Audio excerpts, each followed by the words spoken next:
മലയാള സിനിമയിലെ പുരുഷ സൗന്ദര്യത്തിന്റെ മറുവാക്കാണ് നടൻ മമ്മൂട്ടി.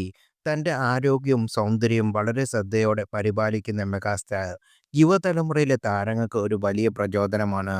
കർശനമായ ഡയറ്റും വ്യായാമവും ഇന്ന് ജീവിക്കുന്ന മമ്മൂട്ടി ഒരു കാലത്ത് അങ്ങനെ ആയിരുന്നില്ല.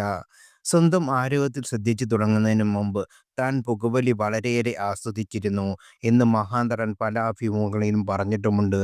പക്ഷേ ഏറെ ഇഷ്ടപ്പെട്ടിരുന്ന പുകവലി ക്രമേണ മമ്മൂട്ടി ഉപേക്ഷിക്കുകയായിരുന്നു. മമ്മൂട്ടിയുടെ ആരോഗ്യനിലയെക്കുറിച്ചുള്ള ചർച്ചകൾ സോഷ്യൽ മീഡിയയിൽ മലയാള സിനിമാ പ്രേമികൾക്കിടയിൽ സജീവമായി നടക്കുകയാണ്. എന്താണ് മെഗാസ്റ്റാറിന്റെ അസുഖമെന്ന് ഇതുവരെ ഔദ്യോഗികമായി അദ്ദേഹമോ മകനും നടനുമായ ദുൽഖർ സൽമാനോ ഇതുവരെ വെളിപ്പെടുത്തിയിട്ടുമില്ല. പക്ഷേ മമ്മൂട്ടി ചികിത്സയിലാണെന്നും അത് കഴിഞ്ഞ് ഒരു നീണ്ട വിശ്രമത്തിന് ശേഷം മാത്രമേ ഇനി ഷൂട്ടിംഗ് തിരക്കിലേക്ക് മടങ്ങിവരൂവെന്നും ഒന്നിൽ കൂടുതൽ സിനിമാ പ്രവർത്തകർ സ്ഥിരീകരിക്കുകയും ചെയ്തു. ഇതിന് തന്റെ പുകവലി ശീലത്തെക്കുറിച്ച് പറഞ്ഞ ഒരു പഴയ വീഡിയോ വീണ്ടും സമൂഹമാധ്യമങ്ങളിൽ ശ്രദ്ധ നേടുകയാണ്. മുമ്പ് കുട്ടിസ്രാങ്ക് എന്ന ചിത്രത്തിന്റെ സെറ്റിൽ വെച്ച് ഒരു മലയാളം ടെലിവിഷൻ ചാനലിന് നൽകിയ അഭിമുഖത്തിൽ പ്രമുഖ നടൻ താൻ ഒരിക്കൽ വളരെയേറെ ആസ്വദിച്ചിരുന്നത് പുകവലി ശീലത്തെക്കുറിച്ചും അത് നിർത്താനുള്ള സാഹചര്യത്തെക്കുറിച്ചും വാചാലനായത്. തനിക്ക് വേണ്ടി മാത്രമല്ല തന്റെ ചുറ്റുമുള്ളവരുടെ സുരക്ഷ കൂടി കരുതിയാണ് താൻ ആ തീരുമാനമെടുത്തതെന്ന് സൂപ്പർ താരം വെളിപ്പെടുത്തി.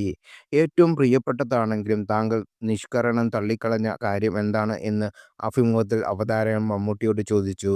അങ്ങനെയൊന്നുമില്ല. എനിക്ക് ഏറ്റവും പ്രിയപ്പെട്ട കാര്യം തള്ളിക്കളഞ്ഞത് പുകവലിയാണ്. എനിക്കിഷ്ടമായിരുന്നു പുകവലി. 10, 15 വർഷമായി കാണും. പുകവലിക്കുന്നത് എനിക്ക് ഏറെ ഇഷ്ടമായിരുന്നു. പക്ഷേ പുകവലി എനിക്ക് മാത്രമല്ല നല്ലതെന്ന് ശാരീരികമായി ശരീരത്തോട് ഇഷ്ടമല്ലാത്ത കാര്യങ്ങൾ ശരീരത്തോടുള്ള അഭിപ്രായം ചോദിക്കാതെ നമ്മൾ കടത്തിവിടുന്നതെന്ന് മമ്മൂട്ടി പറഞ്ഞു.